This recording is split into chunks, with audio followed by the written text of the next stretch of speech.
રાજ્યપાલ વજુભાઈ વાળાએ મહારાષ્ટ્રના ડેપ્યુટી સીએમ અજીત પવારના નિધન પર શોક વ્યક્ત કર્યો। વજુભાઈ વાળાએ જણાવ્યું કે અજીત પવારે રાષ્ટ્રના હિતમાં મહત્વપૂર્ણ કાર્યો કર્યા છે। તેઓ લાંબો સમય શરદ પવાર સાથે રહ્યા, પરંતુ નવી વિચારસરણી સાથે કામ કરવાની ઈચ્છાથી તેઓ અલગ થયા। વજુભાઈએ ઉમેર્યું કે તેમની ઓચિંતી વિદાય એ મોટી ખોટ છે।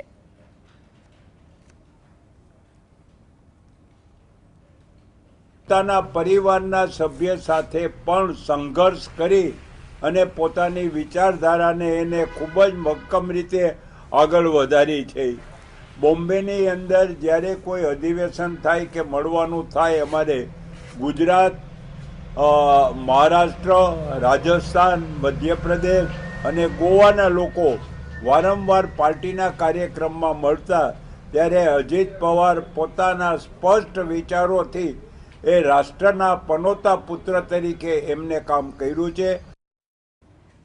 તો વધુ વિગતો માટે જોડાઈ ગયા છે રાજકોટથી સંવાદદાતા લકીરાજ। લકીરાજ, વજુભાઈ વાળાએ પણ જે અજીત પવારનું દુર્ઘટનામાં મૃત્યુ થયું છે તેને લઈને શોક વ્યક્ત કર્યો। તેમની સાથેની જે વાતો હતી તે કહી, શું વિગતો છે?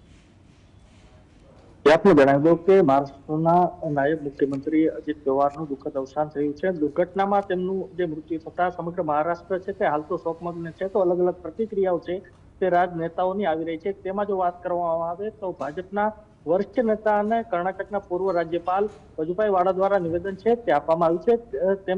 તેમના દ્વારા તેમના પરિવારને, અજીત પવારના પરિવારને સાંત્વના છે તે પાઠવવામાં આવી છે। તો બીજી તરફ કહી શકાય, તેમના દ્વારા તેવું નિવેદન દેવામાં આવ્યું છે કે જ્યારે તેઓની સાથે મુલાકાત થઈ ત્યારે તેમના સ્પષ્ટ વિચારો તેઓ મૂકતા હતા બધાની સામે, અને કોઈ પણ પ્રકારનો ડર તેમનામાં નહોતો। અને બીજી તરફ કહી શકાય કે દેશની રાજનીતિમાં એક સૌથી મોટી ખોટ છે તેવું પણ તેમના દ્વારા જણાવવામાં આવ્યું હતું। જે પોતાના જે નવી વિચારધારાને જે અપનાવવા માટે ક્યાંક ને ક્યાંક પોતાના પરિવાર સાથે તેમને સંઘર્ષ કર્યો અને અલગ પડ્યા। અને બીજી તરફ તેમના દ્વારા તેવું પણ કહેવામાં આવ્યું હતું કે તેમના પરિવારજનો સાથે પણ મારી સાંત્વના છે। અને એ કહી શકાય કે જે દેશના પનોતા પુત્રનું જે દુર્ઘટનામાં મોત થતા તે પણ શોકમગ્ન છે। એટલે ચોક્કસપણે આ સમગ્ર ઘટનાથી ક્યાંક ને ક્યાંક જે ગુજરાત રાજ્યના પૂર્વ મુખ્યમંત્રી વિજયભાઈ રૂપાણીના જે દુર્ઘટનામાં મૃત્યુ થયું હતું તેમને પણ જે તાજા છે તે કરાવી દીધી છે। અલગ અલગ પ્રતિક્રિયાઓ છે તે હાલ તો રાજનેતાઓની આવી રહી છે।